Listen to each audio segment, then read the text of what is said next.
الحمد لله رب العالمين والصلاة والسلام على أشرف الأنبياء والمرسلين وعلى آله وأصحابه أجمعين. قال الله تعالى وتبارك في القرآن المجيد والفرقان الحميد. بسم الله الرحمن الرحيم. لا أقسم بهذا البلد وأنت حل بهذا البلد ووالد وما ولد لقد خلقنا الإنسان في كبد. صدق الله مولانا العظيم وصدق رسوله النبي الكريم الرؤوف الرحيم. اللهم نور قلوبنا بالقرآن وزين أخلاقنا بالقرآن وأدخلنا الجنة بالقرآن ونجنا من النار بالقرآن. قال الله تعالى وتبارك في شان حبيبه مخبرا وآمرا إن الله وملائكته يصلون على النبي يا أيها الذين آمنوا صلوا عليه وسلموا تسليما. اللهم صل على سيدنا ومولانا محمد معدن الجود والكرم صلاة وسلاما عليك يا سيدي يا رسول اللہ. میں نے آپ کے سامنے قرآن مجید کے جو کلمات تلاوت کیے ان میں اسی حقیقت کو بیان کیا گیا. لا اقسم بهذا البلد، آغاز ہوا شہر مکہ کی قسم سے. قسم ہے مجھے اس شہر کی، پھر وجہ قسم بھی بیان کی. وَأَنْتَ حِلٌّ بِهَذَا الْبَلَدِ، مجھے اس شہر کی قسم اس لیے کہ محبوب اس شہر میں تو جو بستا ہے، تیرا بسیرا ہے اس شہر میں، اس شہر کی گلیوں نے تیرے قدم چومے ہیں اور تیرے انفاس کی مہک اس کی فضاؤں میں بسی ہے، اس لیے مجھے قسم کہ یہاں تم رہتے ہو. اللہ اکبر. علماء کے مابین اس بات پر اختلاف ہے کہ مکہ المکرمہ افضل ہے یا مدینہ النبی صلی اللہ علیہ وآلہ وسلم افضل ہے. ایک علمی اختلاف ہے. بعض نے کہا مکہ المکرمہ افضل ہے، دلائل دیے، بڑا وزن ہے دلائل میں. بعض نے کہا مدینہ تو رسول صلی اللہ علیہ وآلہ وسلم افضل ہے، دلائل دیے، بڑا زور ہے دلائل میں. لیکن شیخ عبدالحق محدث دہلوی علیہ رحمہ اسی آیت سے روشنی لے کر کے لکھتے ہیں کہ جب حضور مکے میں تھے تو مکہ افضل تھا، جب مدینے آ گئے تو مدینہ افضل ہو گیا. جدھر جدھر سے وہ گزرتے گئے مجد و شرف بھی پیچھے پیچھے رہا. چند لمحوں کے لیے ٹھہرے تھے تم جس پیڑ کے نیچے. نشور وحدی کا لہجہ دیکھیے کتنا دل آویز ہے. چند لمحوں کے لیے ٹھہرے تھے تم جس پیڑ کے نیچے، سنا ہے آج تک اس پیڑ کا سایہ مہکتا ہے.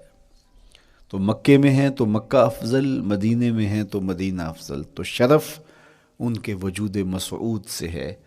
وہ جدھر جدھر سے گزرتے جائیں گے وہاں وہاں ہی نور پھیلتا چلا جائے گا.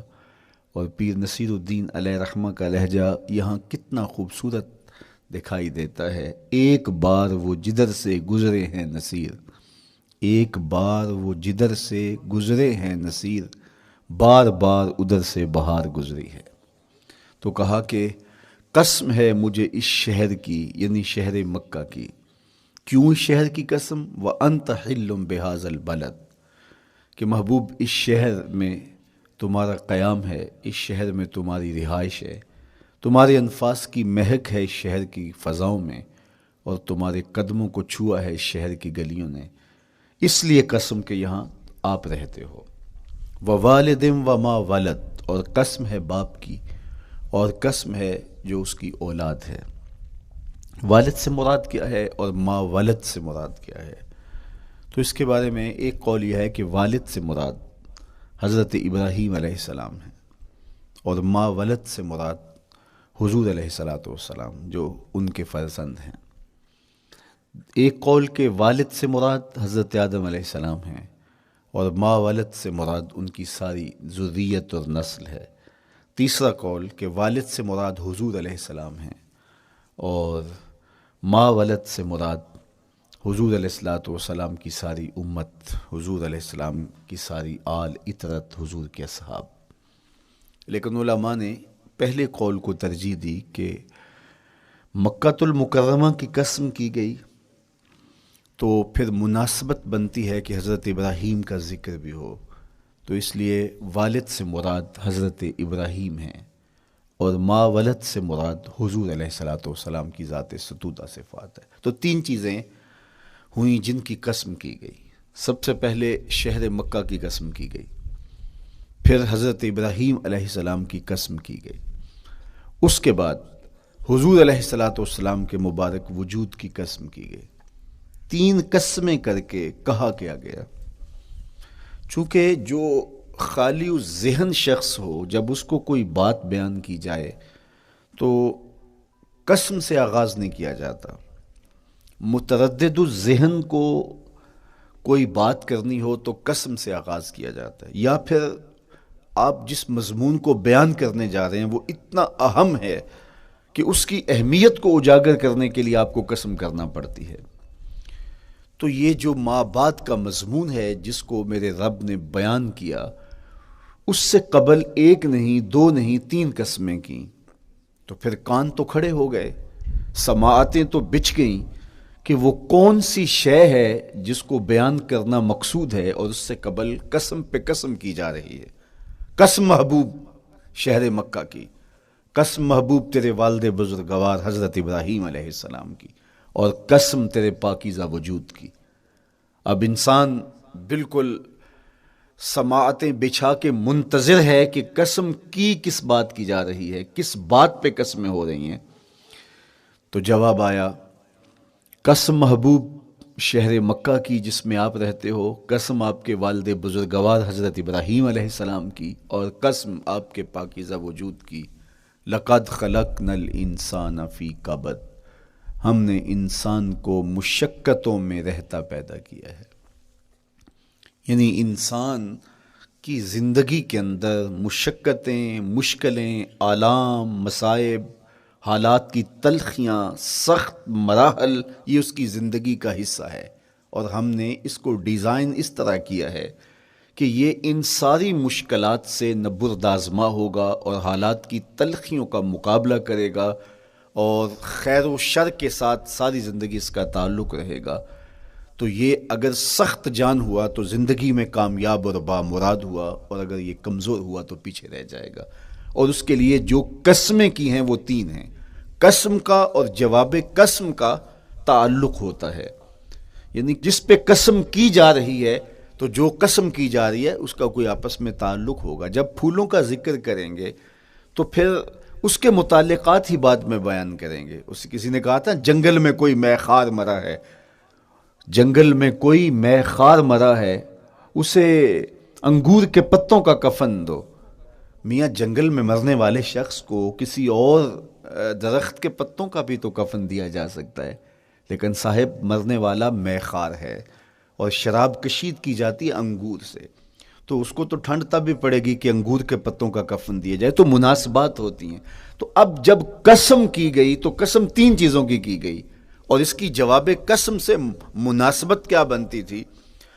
انسان کو مشقتوں میں رہتا پیدا کیا گیا، حالات کی تلخیوں سے گزرتا ہے، سخت تربیتی مراحل سے اس کو گزرنا پڑتا ہے۔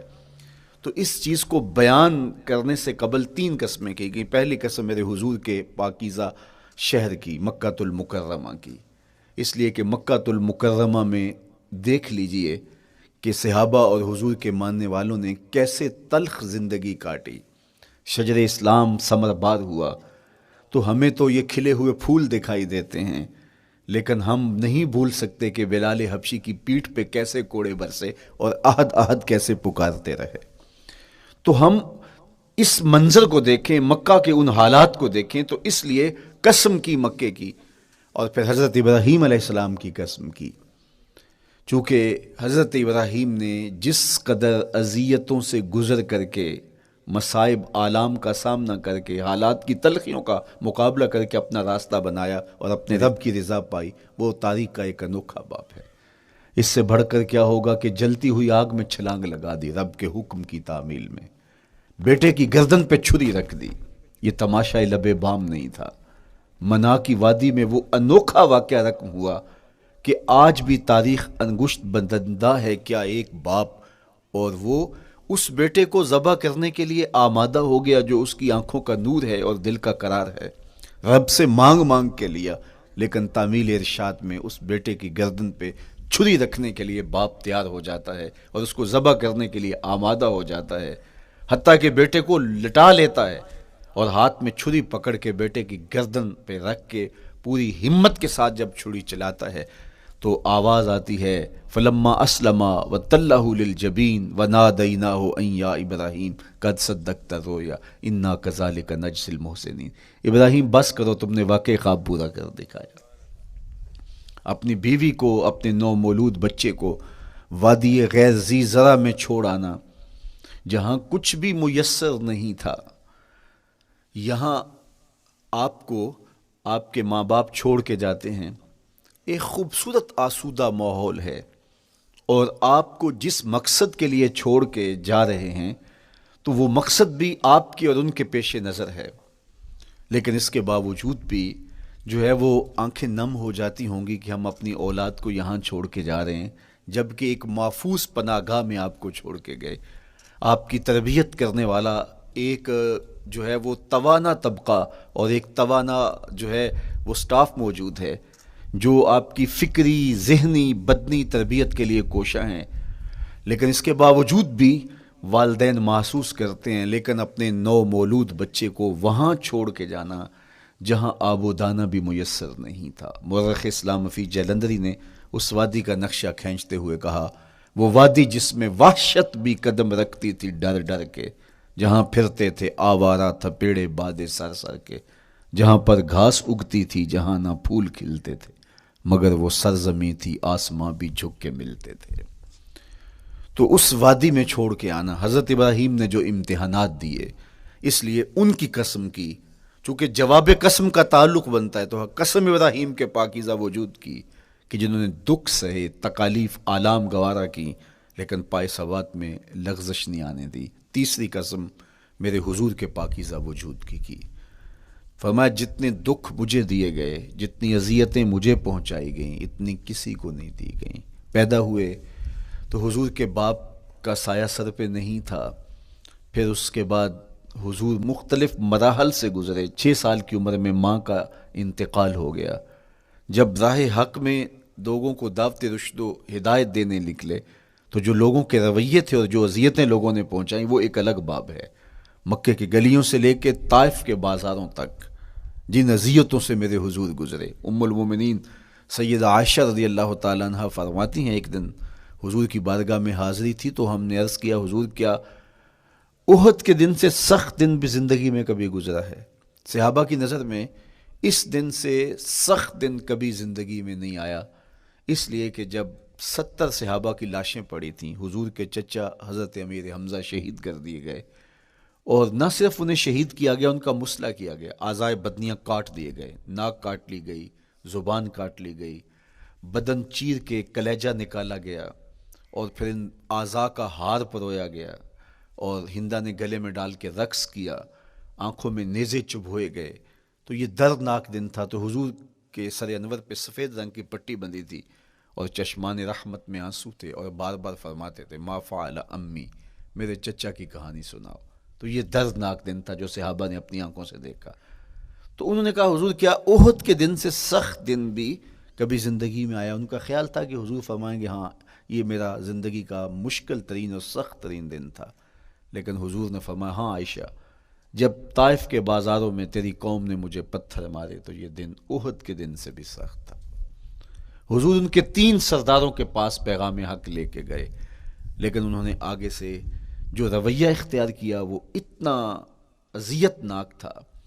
حضور نے فرمایا کہ ٹھیک ہے، میں تمہاری خیر خواہی کا جذبہ لے کے تمہارے تک پہنچا ہوں، تم نے میری دعوت کو قبول نہیں کیا، تمہاری مرضی، تمہارا مقسوم، چلو اب یہ بات میرے اور تمہارے درمیان رہنی چاہیے، اس بات کو راز رہنا چاہیے، اہل مکہ تک یہ بات نہ پہنچے۔ انہوں نے کہا ہم کیوں راز رکھیں، بلکہ اوباشوں کے ہاتھ میں پتھر دے دیے، اور حضور جب واپس ہونے لگے تو وہ حضور کے پاؤں پہ سنگزنی کر دے۔ حضور اپنا ایک پاؤں اٹھاتے تو دوسرے پاؤں پہ مارتے، شدت درد اور احساس کرب سے حضور بیٹھ جاتے تو ان کے غنڈے دائیں بائیں سے بڑھتے اور کندھوں سے پکڑ کے حضور کو اٹھاتے اور مشق سنگزنی کرتے۔ نالین خون سے بھر گئے، لخت لخت زخمی ہوا۔ اللہ اکبر! کیا دردناک لمحے تھے، کیا تکلیف بھری گھڑیاں تھیں. تو کہا کہ جب طائف کے بازاروں میں تیری قوم نے مجھے پتھر مارے تو یہ دن احد کے دن سے بھی سخت تھا. اچھا، جب حضور پر اس طرح آلام و مصائب ٹوٹ پڑے تو حضور کے ساتھ جو صحابہ تھے انہوں نے کہا حضور ان کے لیے بد دعا کر دیجئے. تو میرے حضور بولے میں رحمت بن کے آیا ہوں، میں رحمت بن کے آیا ہوں. اللہ اکبر. ان کا تقاضا پہم بڑا تو حضور کے ہاتھ اٹھ گئے، اور پھر حضور نے جو کہا سنیے، اللہم اہد قومی فإنہم لا یعقلون. اے اللہ میری قوم کو ہدایت دے دے، یہ مجھے جانتے نہیں، اگر جانتے تو ان کا میرے ساتھ یہ رویہ نہ ہوتا. تو پتھروں کے جواب میں دعائیں دینا پیغمبروں کا حوصلہ ہوتا ہے. اللہ اکبر. مورخ اسلام حفیظ جلندری نے کیا خوبصورت پیرائے میں نقشہ کھینچا کہ حضور ہاتھ اٹھا کے دعا مانگ رہے ہیں، الہی کرم کر کو سارے طائف کے مکینوں پر، الہی پھول برسا ان پتھروں والی زمینوں پر. تو حضور نے دکھ سہے، تکلیفیں سہی. اب 3 قسمیں کی. شہر مکہ کی قسم جہاں حضور کے صحابہ نے تکلیفیں سہی، اس شہر کی گلیوں میں انہیں گھسیٹا گیا اور ان کو کچی کھالوں میں لپیٹ کے دھونیاں دی گئیں، انہیں اذیت ناک مراحل سے گزارا گیا. حضرت ابراہیم مشکل سے مشکل زندگی کاٹی اور رب کی رضا جوئی کے لیے کوشاں رہے، اور میرے حضور نے سخت ترین اذیتوں، مقاومتوں، مخالفتوں اور تکلیفوں کا سامنا کیا. تو ان 3 چیزوں کا حوالہ دے کر، ان 3 چیزوں کی قسم کر کے اب انسان کو بتایا جا رہا ہے کہ تم مشکلات سے تمہیں گزرنا پڑے گا، حالات کی تلخیاں تمہیں سہنی پڑیں گی. کسی مرتبے تک پہنچنے کے لیے تمہیں پھر تکلیفوں کی راہ اختیار کرنی پڑے گی. تم کون ہوتے ہو؟ میرا محبوب ہو تو تکلیفیں وہ بھی اٹھائے، 2 جہاں کا مالک ہو اور طائف کے بازاروں میں اس کے پاؤں پہ بھی پتھر پڑیں، اور کونین کا سردار ہو اور ان کے اوپر اوجری ڈال دی جائے، کائنات کا مالک ہو اور ان کو مکے کی گلیوں کے اندر ان کے گلے میں عقبہ بن ابی معیط کپڑا ڈالے اور تاؤ دے. تو کیا ان مشکلات سے تم بچ سکتے ہو؟ جب تم کسی منزل تک پہنچنا چاہتے ہو تو پھر یہ حوالے ماضی کے دیکھ لو. 3 قسمیں کر کے اس حقیقت کو بیان کیا کہ ابراہیم علیہ السلام کے وجود کو دیکھ لو، حضرت مصطفیٰ کریم علیہ السلام کی ذات ستودہ صفات کو دیکھ لو، اور مکے کی گلیوں میں صحابہ کے ساتھ جو ظلم اور جبر ہوئے اور انہوں نے جو مصیبتیں اور مشقتیں کاٹی وہ ساری دیکھ لو. تو 3 قسمیں کھا کر کے کہا کہ بے شک انسان مشقتوں میں رہتا پیدا کیا گیا ہے. اس لیے قافلہ انسانی کے وہ افراد جو کسی منزل کے متلاشی ہوتے ہیں، جو جستجو کی زندگی بسر کر رہے ہوتے ہیں، ان کو پھر مشکلات سے گزرنا پڑتا ہے اور حالات کی تلخیاں ان کو گوارا کرنا پڑتا ہے، کشاکش حیات سے ان کو ٹکرانا پڑتا ہے، اور ان کو آگے بڑھنے کے لیے ان کو تکلیفوں سے گزر کر کے، جان گسل مراحل سے گزر کر کے پھر منزل کی طرف عازم سفر ہونا پڑتا ہے. کیا میں نے اس خاکدان سے کنارہ جہاں رزق کا نام ہے آب و دانہ، پلٹنا جھپٹنا جھپٹ کر پلٹنا لہو گرم رکھنے کا ہے ایک بہانہ. پرندوں کی دنیا کا درویش ہوں میں کہ شاہین بناتا نہیں آشیانہ. تو زندگی مشکل مراحل سے گزر جانے کا نام ہے. اقبال نے کہا تھا ہے شباب اپنے لہو کی آگ میں جلنے کا نام. یہ زندگی آسان نہیں ہے، یہ حالات کی تلخیوں کا مقابلہ کرنے کا نام ہے، یہ ضبط نفس کا نام ہے، یہ اپنے من کی تربیت کا نام ہے. حضرت امام راضی سایت کریمہ کے تحت لکھتے ہیں کہ جب بچہ شکم مادر میں ہوتا ہے تو وہ 3 پردوں میں ہوتا ہے، ایک جھلی کا پردہ، ایک رحم مادر کا پردہ اور ایک پیٹ کا پردہ. تو 3 پردوں میں وہ بیچارہ بڑی عجیب سی حالت میں ہوتا ہے. یہ اس کا پہلا مرحلہ ہے تخلیق کے بعد. اس کے بعد پیدائش کا دوسرا مرحلہ ہے. یہ زچہ بچہ دونوں کے لیے موت و حیات کے مرحلے ہوتے ہیں. اس کے بعد وہ پیدا ہوا، اس دنیا پہ آیا تو اس کی مشکل کیا ہے؟ زبان ہے، بولنا نہیں جانتا، دیکھتا ہے پہچان نہیں سکتا، سنتا ہے سمجھ نہیں سکتا، ہاتھ ہیں پکڑ نہیں سکتا، ٹانگیں ہیں چل نہیں سکتا. کتنی مشکل بن گئی. یہ سب کچھ چیزیں ہونے کے باوجود بھی وہ بے بس دکھائی دیتا ہے. اس کو دودھ مانگنے کے لیے بھی رونا پڑتا ہے. تو یہ ایک مرحلہ تھا. پھر آہستہ آہستہ اس نے بولنا سیکھا، ایک ایک حرف کر کے لفظ لفظ جوڑ کے وہ جملے مکمل کرتا رہا. آج تو زبان کا طوطی بولتا ہے، آج تو بات کریں تو جو ہے وہ ماحول تھم جاتا ہے. لیکن انسان ذرا پلٹ کے آغوش مادر میں تیری ماں نے ایک ایک حرف تجھے سکھایا تھا، ایک ایک لفظ تجھے سکھایا تھا، لفظ لفظ کر کے، حرف حرف کر کے جملے بنے، اور آج تیری گفتار کی شوخی کے تذکرے زمانے میں ہیں، تو پھر تجھے بولنا سکھایا، تو چل نہیں سکتا تھا، آج تیری جو ہے وہ جولانیاں دیکھنے والی ہیں، تیری رفتار کو کوئی چھو نہیں سکتا ہے، تیری آنکھوں کی بجلیاں آج عقابوں سے بڑھ کر ہیں، آج تیرے کانوں کے اندر نغموں کا جہاں آباد ہے، آج تیرے ہاتھوں کی گرفت کہ آگے شیر غراں بھی ہو تو وہ بھی بے بس ہو جاتا ہے، لیکن دیکھ تو کتنا مجبور تھا۔ اچھا چلو وہاں سے آگے آئے، پھر زندگی کو سیکھنا پڑتا ہے، آداب سیکھنے پڑتے ہیں، کس سے کیا بات کرنی ہے سیکھنا پڑتا ہے، آگے بڑھے، جوانی کی دہلیز پہ پہنچے۔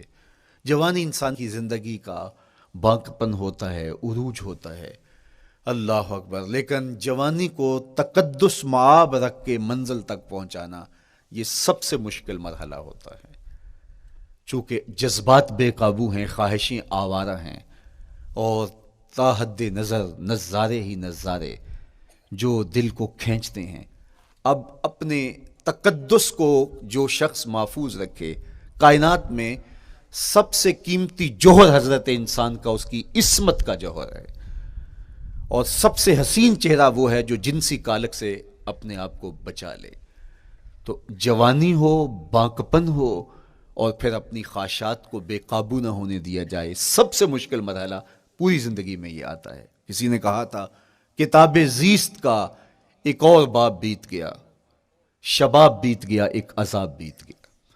تو شباب کا ختم ہونا اور اس کو خیریت سے منزل تک پہنچنا، یہ کتنا بڑا مشکل مرحلہ ہوتا ہے۔ جس کا جوانی میں باطن کا چہرہ مسخ ہو جاتا ہے اور جنسی کالک سے جو چہرہ آلودہ ہو جاتا ہے، اس کا عفت کا دامن داغدار ہو جاتا ہے، تو اس لیے وہ چہرہ تاباں ہے، وہ چہرہ روشن ہے، وہ چہرہ منور ہے جو اپنے آپ کو کالک نہیں لگنے دیتا اور اپنی عصمت کی حفاظت کرتا ہے۔ میرے حضور نے بھی ارشاد فرمایا، سبعۃ یظلھم اللہ تعالی فی ظلہ یوم لا ظل الا ظلہ، 7 اشخاص ایسے ہیں قیامت کے دن جب کوئی سایہ نہیں ہوگا، اللہ ان کو اپنے عرش کا سایہ عطا کرے گا۔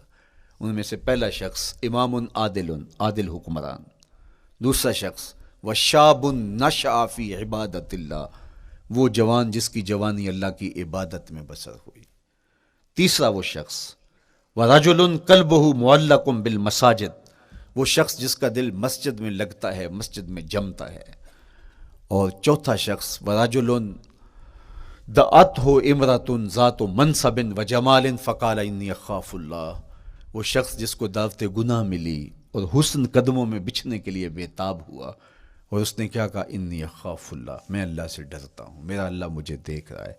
میرے حضور نے فرمایا قیامت کے دن جب کوئی سایہ نہیں ہوگا، اللہ اس کے اوپر اپنے عرش کا سایہ تان دے گا، جو اپنی عصمت کے جوہر کو بچا گیا۔ تو یہ ایک مشکل مرحلہ تھا، اپنی جوانی کے تقدس کی حفاظت کرنا۔ میرے حضور نے ارشاد فرمایا انا حبیب اللہ، میں اللہ کا حبیب ہوں۔ جو جوان جوانی میں توبہ کرتا ہے وہ بھی اللہ کا حبیب ہے۔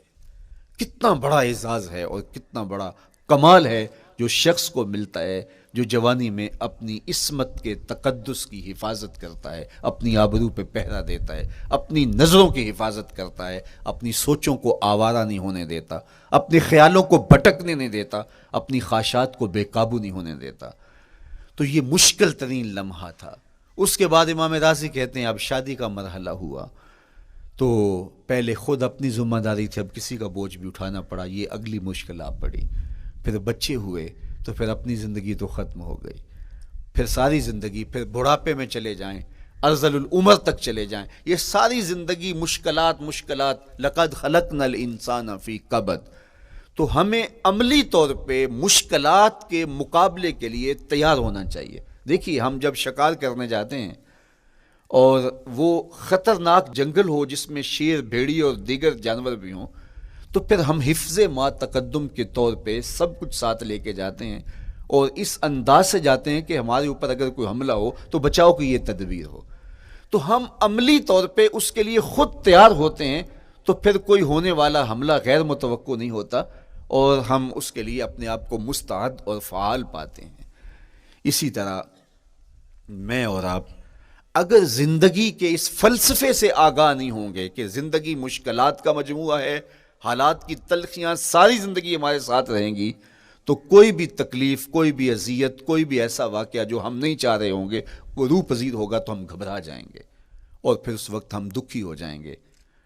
اس لیے ہمیں یہ قرآن نے سکھایا ہے کہ تم عملی طور پہ زندگی کی سختیوں کا مقابلہ کرنے کے لیے آمادہ اور تیار ہو جاؤ۔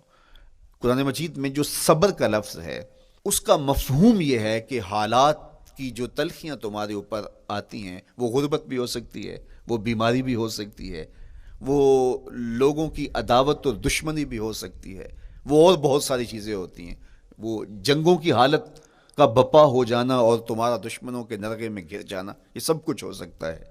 تو اس کے اوپر استقامت کے ساتھ تم کھڑے رہو اور تم ان کو برداشت کرنے کی اپنے اندر ہمت اور حوصلہ رکھو، تو پھر وہ تمہارا صبر ہوگا، اور یہ قوت اگر تمہارے اندر پیدا ہو جاتی ہے تو پھر تمہاری زندگی آسان اور سوکھی ہو جاتی ہے۔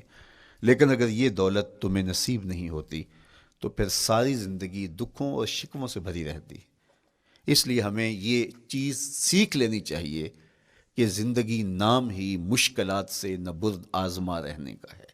عملی طور پہ ہم دیکھو، ہمیں پتہ ہے سردی آ رہی ہے تو اس کا ہم پہلے انتظام کرتے ہیں، تو سردی ہمیں دکھی نہیں پھر کرتی، ہم سردی سے بھی لطف لیتے ہیں، موسم برسات سے بھی مزہ لیتے ہیں، اور گرمی سے بھی ہم ایک حاز حاصل کر لیتے ہیں اگر ہم اس کو جو ہے اس کے لیے عملی طور پہ اپنے آپ کو تیار کر لیں۔ لیکن اگر ہم اس کے لیے تیاری نہیں کریں گے تو سوائے گھبراہٹ کے اور کچھ نہیں ہوگا۔ تو مجھے اور آپ کو عملاً اپنے آپ کو اس بات کے لیے آمادہ کرنا پڑے گا کہ زندگی ان حالات کی تلخیوں سے ٹکرانے کا نام ہے، اور ساری زندگی ہمیں ان مراحل سے گزرتے رہنا پڑے گا۔ اور قرآن نے جو ہے وہ 3 قسمیں کر کے، اور 3 قسمیں بھی شہر مکہ کی اور محبوب کریم کے پاکیزہ وجود اور جناب ابراہیم علیہ السلام کی، تاکہ تمہیں پتہ چلے جب ان کو بھی ان مراحل سے گزرنا پڑا میں اور آپ کیا بیچتے ہیں۔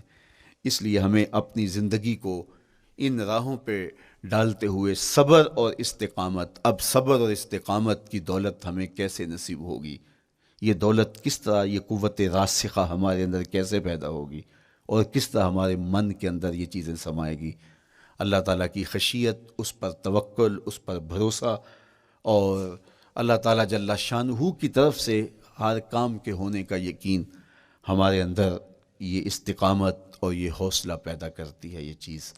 اس لیے مجھے اور آپ کو اپنی پوری زندگی میں اس عمل سے گزر کر کے اپنے آپ کو مضبوط ترین صورتحال میں لا کے کھڑا کرنا پڑے گا، اور یہی زندگی کا جمال ہے۔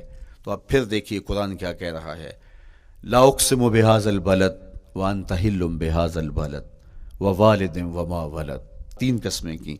اس کے بعد ارشاد فرمایا لقد خلقنا الانسان فی کبد، ہم نے انسان کو مشکلوں میں، مصائب میں، آلام میں رہتا ہوا پیدا کیا۔ کہتے ہیں جب حضرت انسان کی تخلیق ہوئی تو اس کا خمیر جب گویا جا رہا تھا تو اس کے اوپر 39 دن تک آزمائشوں کی، دکھوں کی، تکلیفوں کی بارش ہوئی، اور ایک دن خوشیوں اور مسرتوں کا می برسا۔ تو انسان کی زندگی کے اندر حالات سے ٹکرانا اور دکھوں کو سہنا اور دکھوں سے مقابلہ کرنا، یہ سیکھنا پڑے گا، اور جب انسان اس کو عملی طور پر سیکھ جائے گا تو پھر زندگی کا جمال اور زندگی کا حسن نصیب ہوگا۔ دوسری بات، ہمیں اپنی زندگی میں 7 چیزوں کو اپنا اصول بنا لینا چاہیے، اور یہ 7 چیزیں وہ ہیں جو ہماری زندگی کو ایک خوبصورت سانچے میں ڈھال کر کے ہمیں ایک پاکیزہ اور ستھرا انسان بنا دیتی ہیں۔ پہلی چیز، التمسک بکتاب اللہ، اللہ کی کتاب سے جڑ جانا، وابستہ ہو جانا۔ جب ہم کتاب اللہ سے وابستہ ہو جائیں تو پھر ہمارے باطن کی اور نفس کی تربیت ہوتی ہے، اور پھر ہم وہ مطلوب انسان بنتے ہیں جو ہمارا رب ہم سے تقاضا کرتا ہے۔ تو اس لیے ہمیں اپنی زندگی میں اس چیز کو لازم کر لینا چاہیے کہ ہمارا کوئی بھی دن قرآن مجید کی تلاوت کے بغیر نہ گزرے۔ اپنے دن کا آغاز قرآن مجید کی تلاوت سے کیجیے۔ سورہ یاسین سے جو اپنے دن کا آغاز کرتا ہے، سارا دن اللہ کی امان میں رہتا ہے، اس کی حفاظت میں رہتا ہے۔ اور اپنی شب کا آغاز سونے سے پہلے سورہ الملک کی تلاوت کریں، آپ ساری شب اللہ کی امان میں، اس کی حفاظت میں رہیں گے۔ اور قرآن مجید کو سمجھ کر اس کے مفاہیم و مطالب کے ساتھ ایک رکوع کم از کم پوری زندگی، اپنی زندگی کے نصاب میں آپ کتنا وقت مختلف امور کے لیے سر انجام دیتے ہیں۔ یہ کتاب انسانی ہدایت کے لیے، انسانی تربیت کے لیے، اس سے کوئی اور بہتر اور مؤثر جو ہے وہ نصاب نہیں ہو سکتا ہے۔ انسان سازی کا بہترین ذریعہ ہے یہ کتاب، اور اس کتاب کے ذریعے سے جو ہے وہ انسان پستیوں سے اٹھ کے بلندیوں تک جا پہنچتا ہے۔ اقبال نے تو کہا کہ گر تمی خواہی مسلمان زیستن، نیست ممکن جز بقرآن زیستن۔ اگر تو مسلمان بن کے جینا چاہتا ہے تو قرآن کے بغیر ایک قدم بھی نہیں چل سکتا۔ تو آگے چل کے اسی نظم میں کہا کہ فاش می گوئم آنکھ در دل مزمرست، این کتابیں نیست چیزیں دیگرست۔ اگر میں کھل کے بیان کر دوں جو میرے سینے میں چھپا ہے تو میں تجھے بتا دوں کھل کے، یہ کتاب نہیں، یہ کوئی اور ہی شے ہے۔ کن لوگوں کو کہاں سے اٹھایا اور یہ کتاب کہاں تک لے گئی، جو باہمی جنگ و جدل میں الجھے ہوئے تھے اور حرف شناس بھی نہیں تھے، جو سواد آشنا بھی نہیں تھے، پھر انہوں نے جو ہے وہ روما کی سلطنت بھی الٹ کے رکھ دی۔ یہ کرشمہ تھا اس کتاب کا، جس نے زندگی کا جمال ان کی روحوں کے اندر پیدا کر دیا۔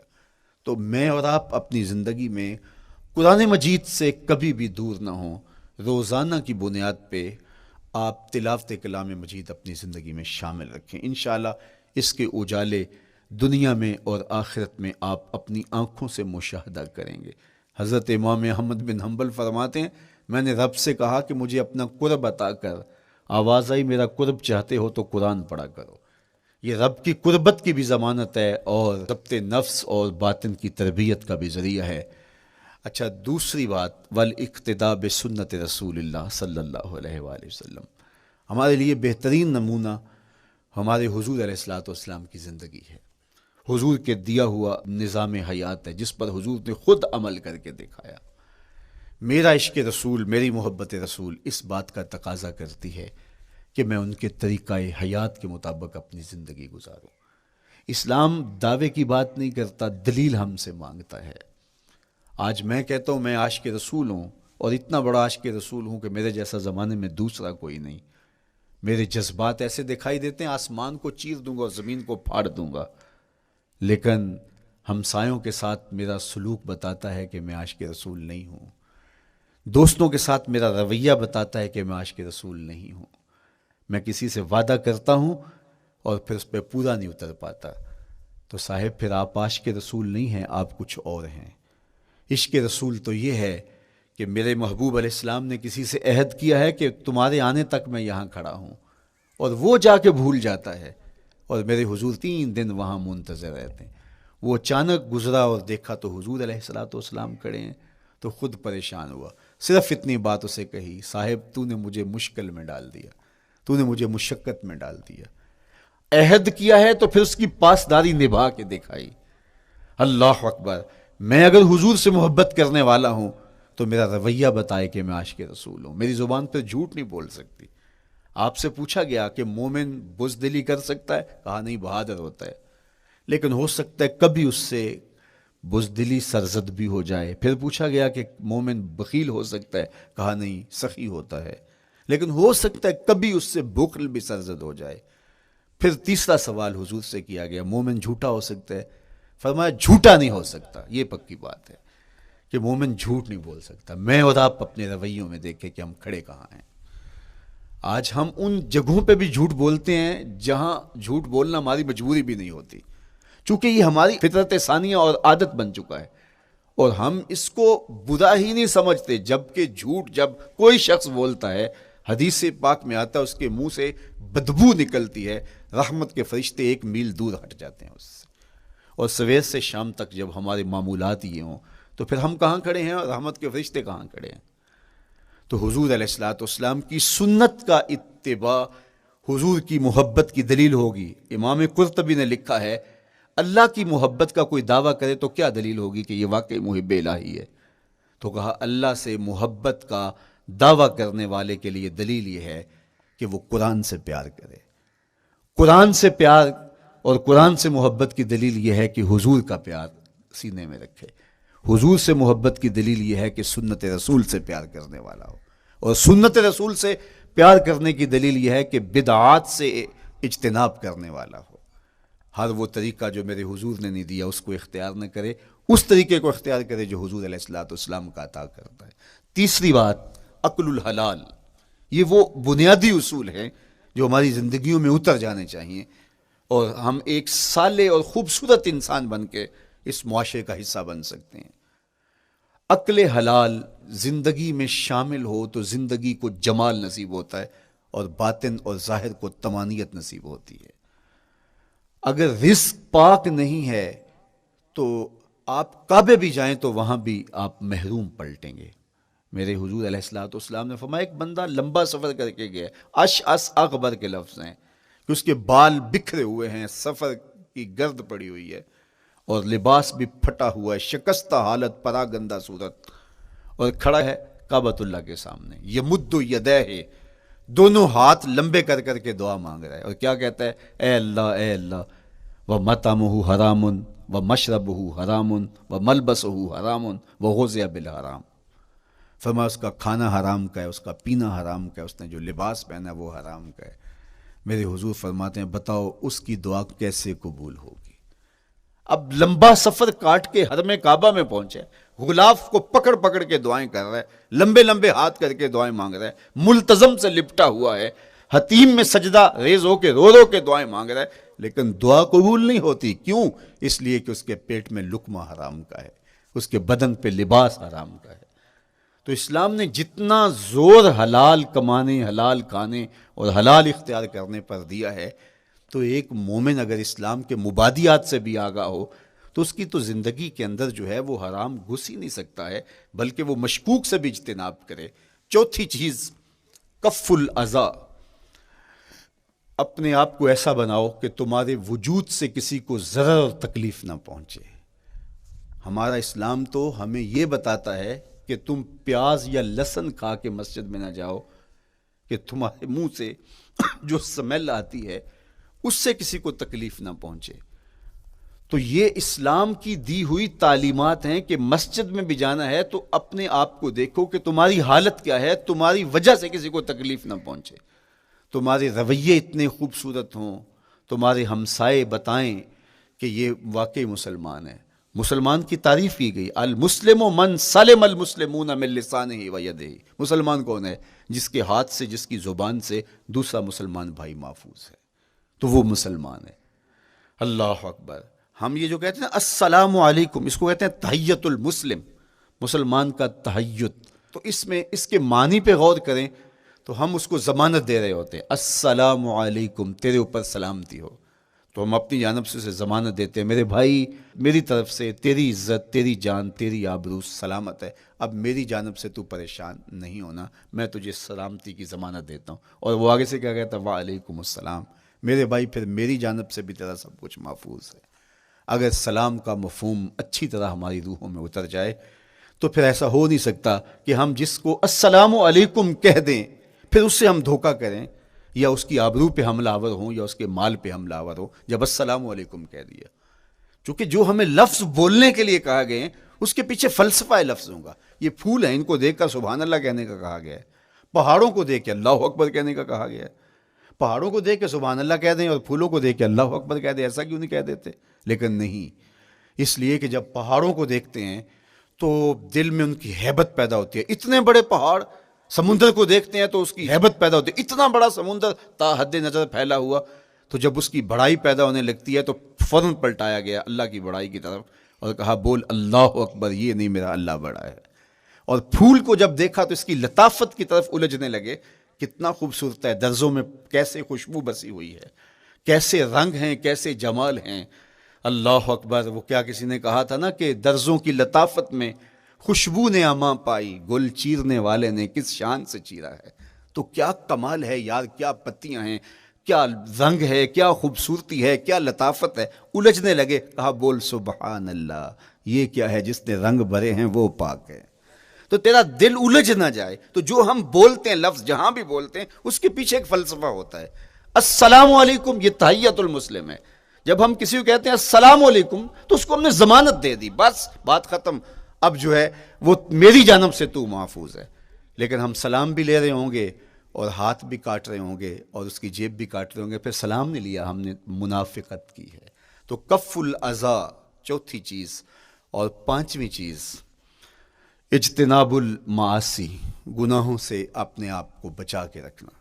نیکی کرنا بہت اہم ہے، لیکن نیکی کرنے سے زیادہ ہم اپنے آپ کو گناہوں سے بچانا ہے۔ چونکہ شر کی قوتیں ہمارے ساتھ جڑی ہوئی ہیں، اس لیے اپنے آپ کی حفاظت جب ہم کریں گے تو ہم ایک اچھی صورت میں آگے بڑھیں گے۔ اور چھٹی چیز وہ ہے التوبہ، توبہ تسلسل کے ساتھ کرتے رہیے۔ یہ تصور کہ بڑھاپے میں توبہ کریں گے، یہ تصور کہاں سے آیا؟ یا ہمارے ہاں آج کل یہ کلچر پیدا ہوا ہے کہ لیلۃ القدر یا شبرات کے دن سارے جڑ کے توبہ کرنے بیٹھ جاتے ہیں اور پورا سال اپنی مرضی کی زندگی گزارتے ہیں۔ ایسا نہیں ہے۔ میرے حضور کے دامن پہ ایک بھی گناہ کا دھبا نہیں تھا۔ ہم نبیوں کی عصمت کے قائل ہیں، کسی نبی پر کوئی گناہ کا دھبا نہیں ہوتا۔ اگر اس امکان کو بھی تسلیم کر لیا جائے تو ساری شریعت مشکوک ہو جاتی ہے، لیکن اس کے باوجود حضور فرمایا میں دن میں اللہ سے 100 بار توبہ کرتا ہوں، ایک دن میں 100 مرتبہ توبہ کرتا ہوں۔ میں اور آپ دیکھیں کہ ہم کیا اس معمول کو اپنی زندگی میں شامل کیے ہوئے ہیں۔ جب انسان توبہ کرتا ہے، جب غسل کر لیتا ہے نا ایک دفعہ، تو پھر وہ بچ بچ کے چلتا ہے کہ کوئی گرد دوبارہ پڑ نہ جائے، اور جب وہ لتھڑا ہوا ہو تو پھر اس کو پرواہ بھی نہیں ہوتی۔ اس لیے ہمیں بار بار غسل کرنے کی، بار بار توبہ کرنے کی تلقین کی گئی ہے، تاکہ ہم پھر نئے گناہوں سے بچتے رہیں گے۔ تو اپنی زندگی میں توبہ کا تسلسل کیجئے، شام سویرے صبح بار بار اللہ سے توبہ کی اور رجوع کیجئے۔ اور آخری چیز ادا الحقوق، حقوق کا ادا کرنا۔ ہمارے ذمے جو حقوق عائد ہوتے ہیں وہ ہمارے والدین کے ہیں، وہ ہمارے بہن بھائیوں کے ہیں، وہ ہمارے دوستوں کے ہیں، ہمسایوں کے ہیں، ہمارے اساتذہ کے ہیں، کلاس فیلوز کے ہیں۔ وہ حقوق حتیٰ کہ جانوروں کی کیوں نہ ہوں، تو ان حقوق کو ہم ادا کرنے والے، دست بردار نہیں ہو سکتے ہم ان حقوق سے۔ یہ مومن کی زندگی ہے، یہ ہمارا نظم حیات ہے، یہ اسلام کا دیا ہوا منشور ہے، یہ طریقہ زندگی ہے کہ ہم ایک ایک کے حق کو ادا کرتے ہوئے اپنی زندگی کو بسر کریں۔ بالخصوص میں طلباء سے مخاطب ہوں کہ یہ عمر تربیتی اعتبار سے سب سے اہم عمر ہے۔ سیدنا علی المرتضیٰ رضی اللہ تعالیٰ عنہ فرماتے ہیں کہ 15 سال سے لے کر کے 20 سال تک کی عمر میں انسان کے نظریات پختہ ہوتے ہیں اور اس کی عادتیں جمتی ہیں۔ یہ دوسرے کہتے ہیں 13 سے 19 سال تک کی عمر، وہ کہتے ہیں یہ بڑی اہمیت کی حامل ہے۔ تو 13 سے 19 سال یا 15 سے 20 سال تک کی عمر، بعض کا تو ہوتا ہے کہ ابھی بچے ہیں، ماں باپ بھی سستی کرتے ہیں کہ ان کو تہجد کا عادی اب کیوں بنائیں، ابھی تو یہ بچے ہیں، ان کو ان چیزوں سے، چھوٹی چھوٹی چیزوں کا عادی اب کیوں بنائیں، جب بڑے ہوں گے، سمجھدار ہوں گے، ذمہ داریوں کا بوجھ آئے گا، سب کچھ کر لیں گے۔ تو پھر اس وقت کرنا مشکل ہوتا ہے، پھر کر نہیں پاتا بندہ۔ تو جو سیکھنا ہے، جو عادتیں پختہ کرنی ہے، وہ اسی زندگی میں ہوتی ہیں۔ تو یہ آپ کا ایک موقع ہے، آپ کو ایک ماحول فراہم ہوا ہے۔ آپ کے ہمسائے آپ کے کلاس فیلوز ہیں جو آپ کے ساتھ کمرے میں رہ رہے ہیں۔ ہمسائیگی کے حقوق ادا کرنے کا جو انداز ہے وہ یہاں ہی سیکھیے اور اپنے اندر اس کو متحقق کیجیے اور پختہ کیجیے۔ اسی طرح اپنے گفتگو کے لہجوں میں شائستگی، اپنے انداز کے اندر خوبصورتی اور اپنے رویوں کے اندر جمال پیدا کرنے کی کوشش کریں۔ اپنے آپ کو مؤثر بنائیں اور شریعت کے بتائے ہوئے اصولوں اور ضابطوں کے مطابق آپ جب زندگی کے چند دن گزار لیں گے، پھر زندگی گزارنے کا نشہ آنے لگ جائے گا۔ چونکہ جب ہم اپنی خواہش کی زندگی گزارتے ہیں تو پھر ہم خود بے چین اور مضطرب ہوتے ہیں، اس لیے کہ ہمیں اس طرح زندگی گزارنی چاہیے جس طرح ہمارے رب نے ہمیں بتایا ہے۔ آپ کوئی بھی مشین خریدتے ہیں، کوئی بھی چیز لیتے ہیں تو اس کے ساتھ چھوٹی سی بک دیتے ہیں، آپ کو اس کا طریقہ استعمال بتاتے ہیں کہ اس کو یوں استعمال کرو گے تو دیر پا اس کے فوائد حاصل کرو گے۔ اگر یہ مائک ہم اس طرح استعمال نہیں کرتے، اپنی خواہش سے استعمال کریں گے تو پھر نتیجہ کیا ہوگا کہ تھوڑے دنوں کے بعد جو ہے وہ خرابی کی طرف سلسلہ چلے گا۔ اس طرح یہ وجود جس پاکیزہ ذات نے بنایا ہے، اس نے ہمیں بتایا ہے کہ اس کو استعمال کیسے کرنا ہے اور اس زندگی کو کیسے گزارنا ہے۔ اور پھر انسان کو ایک ماڈل اور نمونہ بھی چاہیے تو کہا نمونہ دیکھنا ہے تو محمد عربی کی ذات دیکھ لو، ادھر دیکھتے جاؤ اور زندگی گزارتے جاؤ، دیکھنا تمہاری زندگی کتنی خوبصورت اور کتنی پروقار گزرتی ہے۔ اللہ آپ کو دنیا آخرت کی برکتیں دے، اپنی پناہوں اور اپنی امان اور اپنی حفاظتوں کا حصار دے، اور آنے والا کل اللہ بہتر فرمائے، میرے وطن کی خیر کرے، میرے ملک کو امن کے اجالے دے، یہاں دہشت گردی کے سلگتے الاؤ ٹھنڈے کر کے امن کی بہاریں پیدا کر دے۔ کی محمد سے وفا تو نے تو ہم تیرے ہیں، یہ جہاں چیز ہے کیا لوح و قلم تیرے ہیں۔ وآخر دعوانا ان الحمدللہ۔